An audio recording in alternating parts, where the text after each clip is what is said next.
लेकिन अमीर बाप की बेटी सृष्टि पर उसकी माँ जान छिड़कती। मेरी बेटी कितनी प्यारी है, भगवान सबको सृष्टि जैसी बेटी दे। सृष्टि धीरे धीरे बड़ी होती है। एक दिन सृष्टि की सहेली कहती है, तू दिखने में कितनी अजीब सी है, लेकिन मैं जानती हूँ हम सब में सबसे अच्छी शादी तो तेरी ही होगी। तेरे पापा अमीर जो है।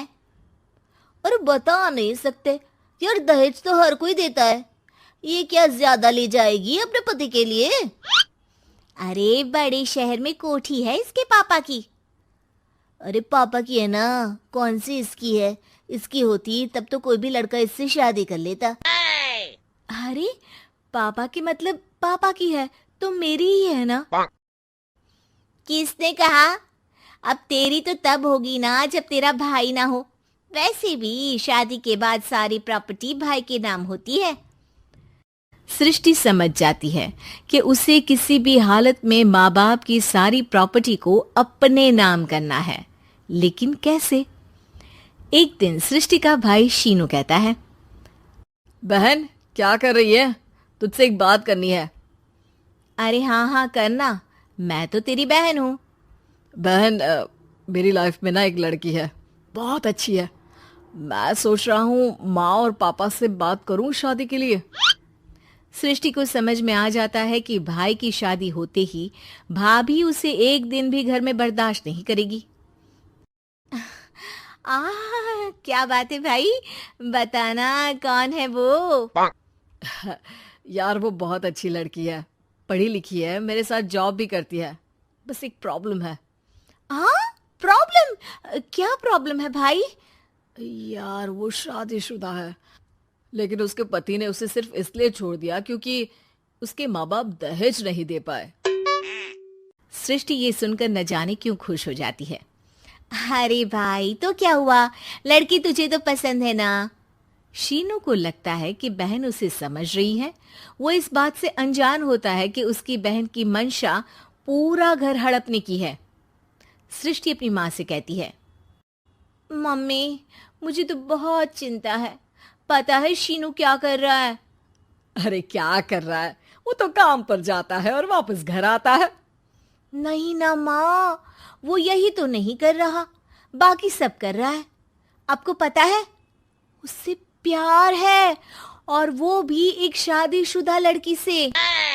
हैं? ये क्या हो गया? मैं सोसाइटी में क्या मुंह दिखाऊंगी? अरे तेरे पापा तो यही कहेंगे कि मैंने ही उसे बिगाड़ दिया है। माँ देखो, मेरी बात मानो, पापा पर भी विश्वास करने की जरूरत नहीं है।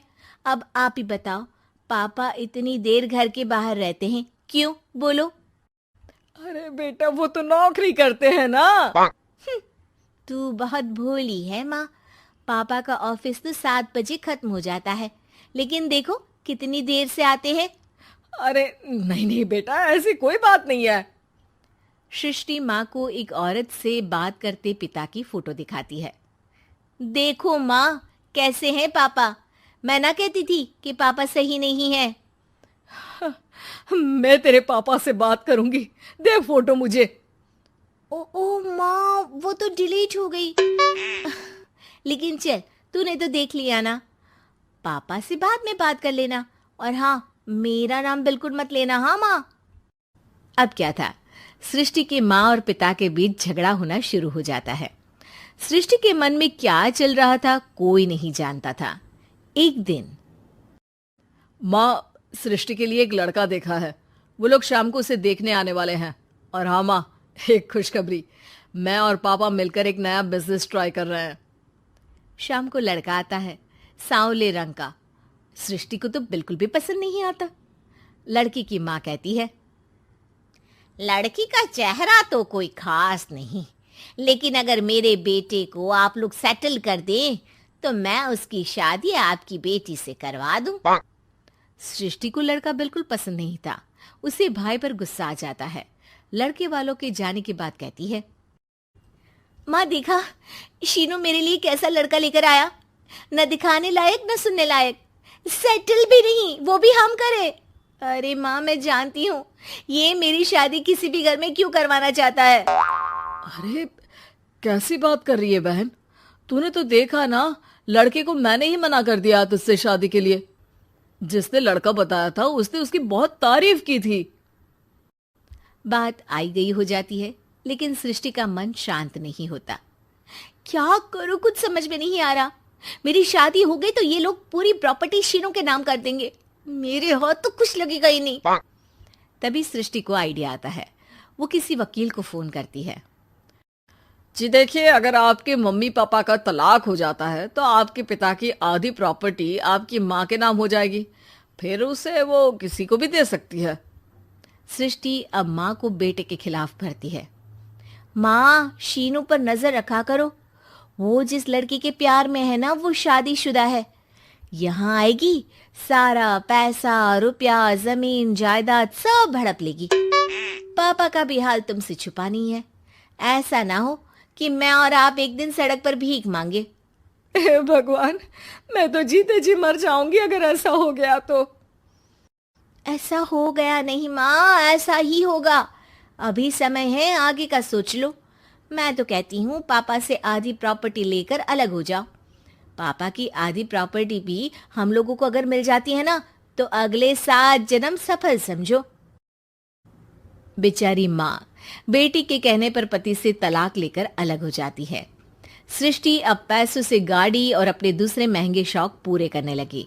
उसके दोस्त भी उसके पैसे इस्तेमाल करते। सृष्टि, कल तुम कहाँ थी?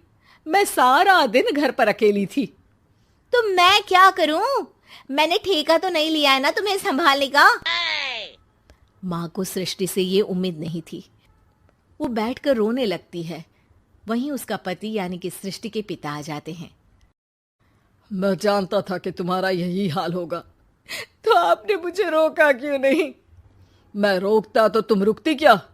सृष्टि के कहने पर तुमने मुझ पर, अपने बेटे पर शक किया, लेकिन तुम ये भूल गई कि कैसे हम दोनों ने मिलकर जीवन में इतना सब खड़ा किया। माँ पति के गले लग जाती है। मुझे माफ कर दीजिए, मैंने आपकी कमाई का एक बड़ा हिस्सा गवा दिया। कोई बात नहीं, तुम साथ हो तो मैं ऐसी 7 प्रॉपर्टी खड़ी कर दूंगा। तभी वहां सृष्टि आ जाती है रोते हुए। माँ, मयंक ने मुझे छोड़ दिया। वो बोल रहा था जब तक मेरे पास पैसे थे तब तक ही वो मेरे साथ था। पापा, माँ, मुझे माफ कर